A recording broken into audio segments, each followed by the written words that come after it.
Hi, I'm Mike from 1A Auto. We've been selling auto parts for over 30 years. We're dedicated to delivering quality auto parts, expert customer service, fast and free shipping, all backed by our 100% satisfaction guarantee. So visit us at 1AAuto.com, your trusted source for quality auto parts. In this video, we're going to show you how to replace your coolant thermostat. This is a 2006 Ford Explorer with the 4.6 liter V8. Pretty much the same for Explorer as well as Mountaineer with this engine. Hope you like the video. If you do, please click subscribe. Check out our thousands of other videos for all kinds of makes and models. And for the part in this video, click the link down in the description. Visit 1AAuto.com for all your parts needs. On the driver's side of the radiator, down below, there's a big 19mm cap here, but ours is broken off. So if you take the appropriate size Allen key, you can actually put it into what might be remaining if you break yours and loosen. And for various reasons, our vehicle doesn't have any fluid in it, but as you loosen this up, you'll get fluid flowing out of this hole here, and just make sure you have an appropriate container to catch the coolant. And once you've drained enough fluid, tighten the plug back up. Even though we've drained the coolant down, we're going to put an appropriate container below where we're working in case some coolant comes out. Just pull the hose off, twist and pull, and then two 10mm bolts hold the bottle in place. And the bottle just pulls up and out. I'm going to loosen these two clamps that hold it in place.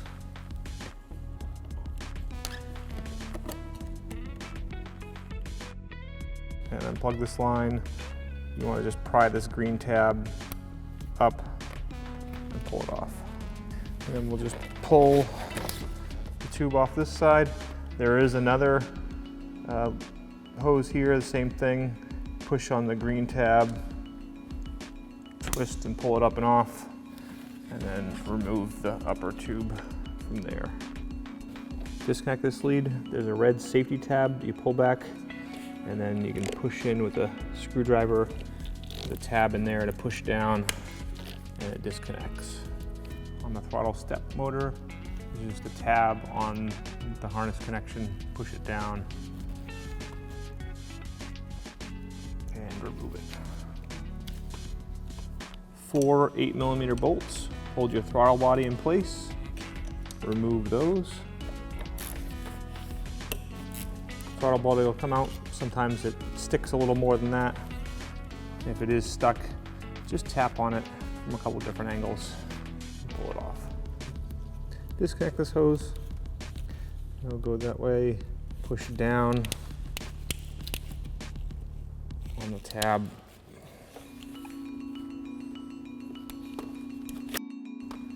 Groove jaw pliers. You basically want to squeeze this clamp. It actually has a little locking tab on it, so when you squeeze it, it'll stay. You can see it actually stays open, so you can slide it up the hose some, and then twist on this hose and pull it off of the thermostat housing. 2 8mm bolts hold the thermostat housing in place. Use a wrench, and loosen, and then having a ratcheting wrench really helps the process.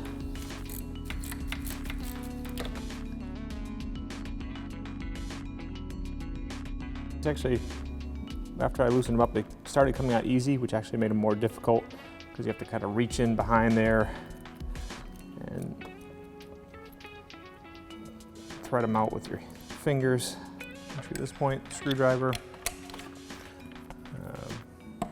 Try tapping on it. Comes up and out. Looks like somebody used some extra silicone on this one.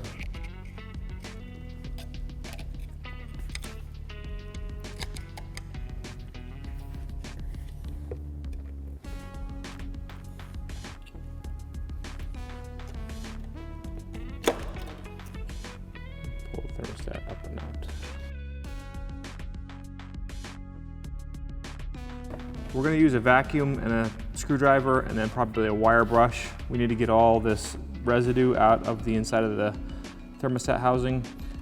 You may not need to do this. You just need to install a new thermostat gasket from 1A Auto. You only need to do this if somebody used a bunch of silicone on the vehicle like they did on this one. New thermostat from 1A Auto. If your vehicle is running hot or not circulating the coolant, new thermostat will fix you up. Put it in. You want an O-ring gasket. I'm going to coat it with just a little bit of motor oil just to make sure that when I put everything together, it slides into place correctly. If you're replacing your thermostat, make sure you use a new O-ring from 1AAuto.com. For some applications, we also sell thermostat housings from 1AAuto.com. Our thermostat housing, we thoroughly cleaned it. Again, we're going to use a little bit of oil just to make sure it slides onto that O-ring correctly. And put it down into place. And then we'll start our 2 bolts. And to seat that O-ring correctly, you want to just make sure that you kind of tighten these up evenly. Don't tighten one all the way up and then the other one. Get one seated a little bit and go to the other one and just switch back and forth until you get it tight. And final tightening with the larger wrench. Make sure they're good and firm. And then reattach this line. Make sure it clicks. Put the hose back in place. And you should be able to take you can just take that and hold the bottom of it and just tap it. And it'll go back in place. Just check, make sure the O-ring is in place for your throttle body. And I always like to put the 2 top bolts in. And then put the 2 bottom bolts in. Just gonna get them hand tight first. These bolts you want to tighten to 89 inch-pounds. I like to start halfway, so I've got it set to 45 inch-pounds. And now I'll set it to 89 inch-pounds and tighten them again. And reconnect your leads.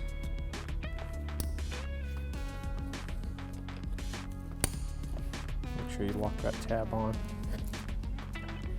And we'll put our intake duct back in.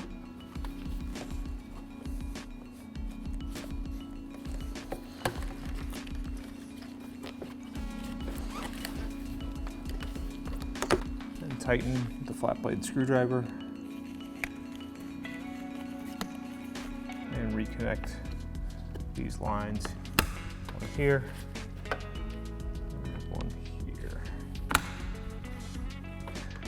This double tab goes down into this clip here.